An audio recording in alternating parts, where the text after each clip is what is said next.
Congratulations, Mr. Prentice. Here's a bird's eye view tonight of Hurricane Katrina. Kansas, hoping to become the first ever to fly an airplane. Going out of business. Final sale at your neighborhood Montgomery Ward store. Get ready. The other day, Google's revenue and market share are reaching the Session of explosions. The first bomb that was in the federal building did go off. From acting roles on national television and New York theater to New York jazz clubs and recording studios, ladies and gentlemen, Miss Natalie Carter. Welcome. To most of us who've been around a while, 40 years may seem but a flash in time. But the past 40 years for the Achievement Centers for Children and Families might seem more like 100, simply because of what they've accomplished.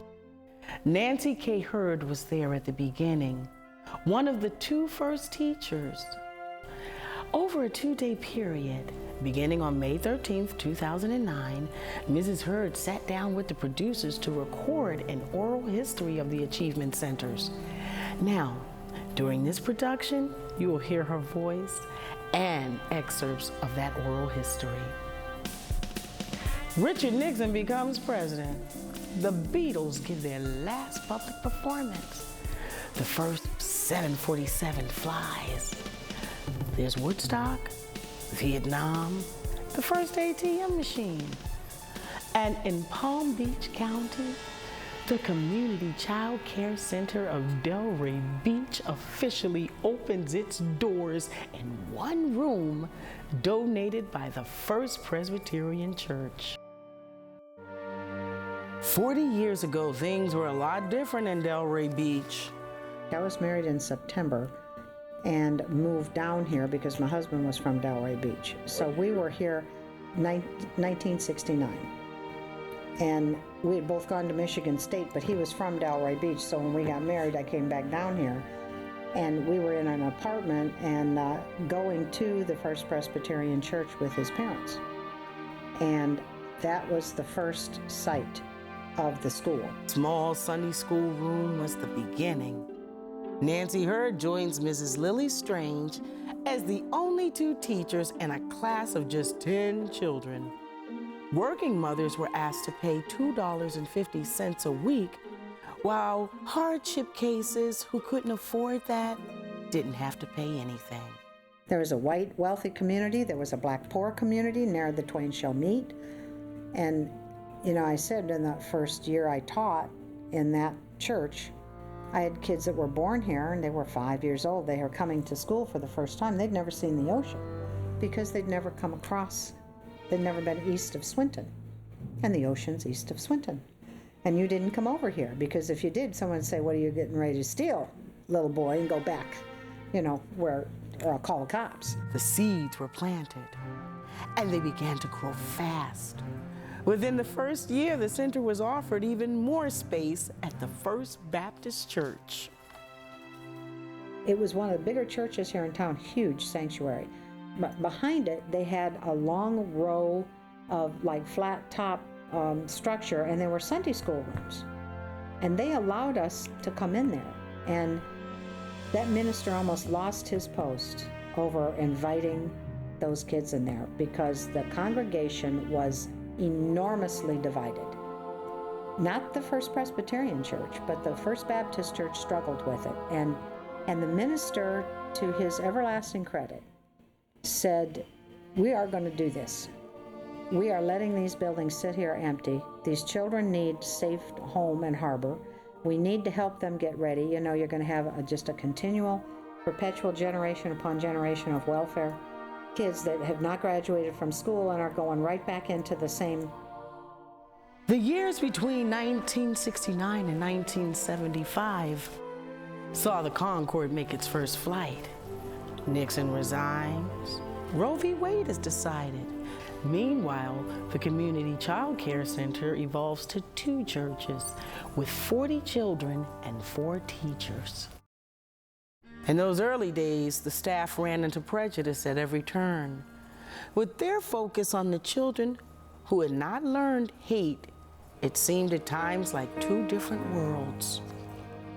You remember back when we were in the early 70s, there was no gimme that people could walk into a store and get served.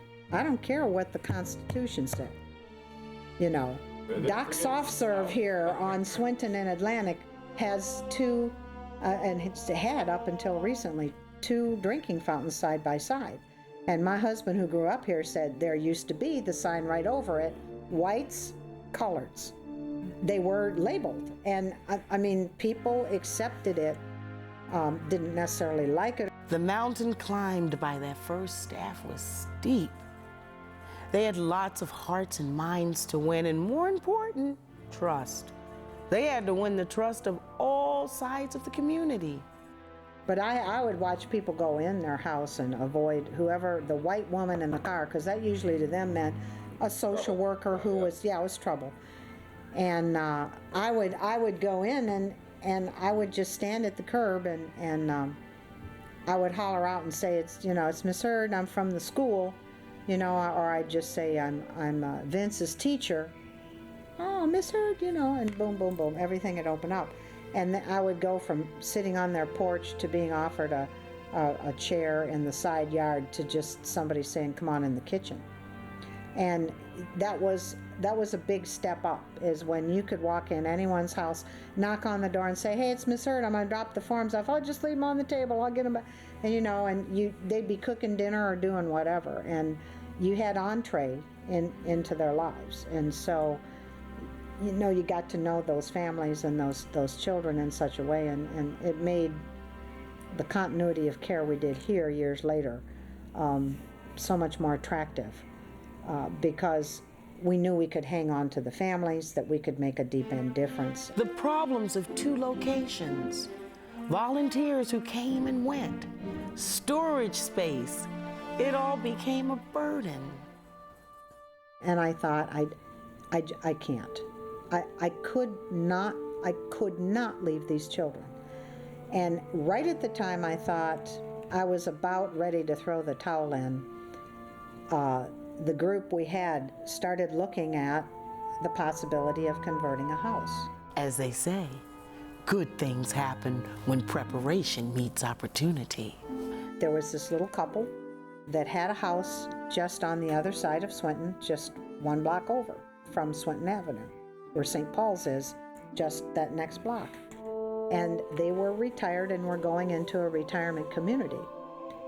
A sweet little cottage of a house. And they said, we heard you were looking around, and we're not looking to make a killing here, but it's got a beautiful yard and a tree, and our boys were raised here, and it was just come take a look at it. And it really met our purposes. And so, taking a loan and what they had saved to that point, they could put a down payment on it.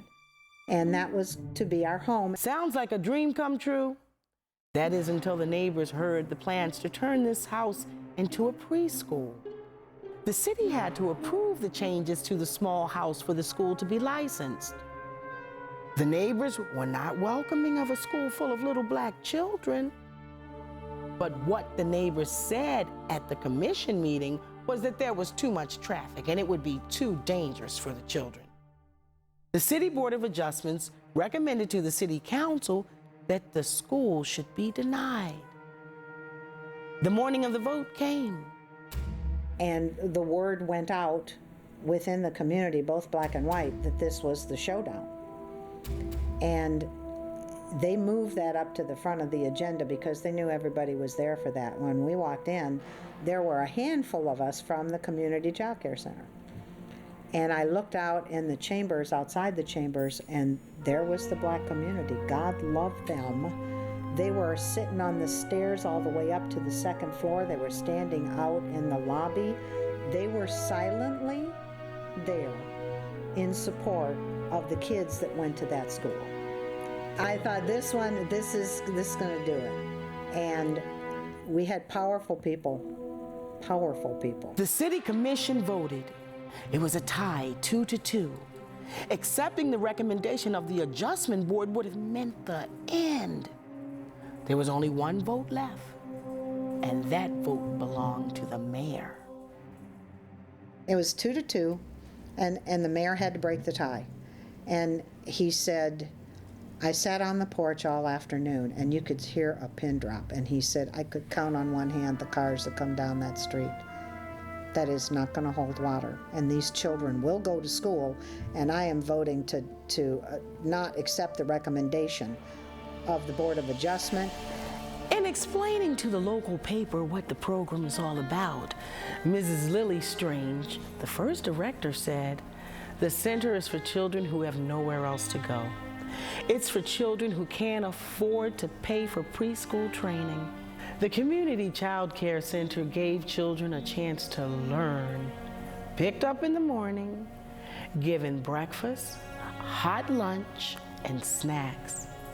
It also gave parents, many times a single parent, the ability to hold down a full-time job."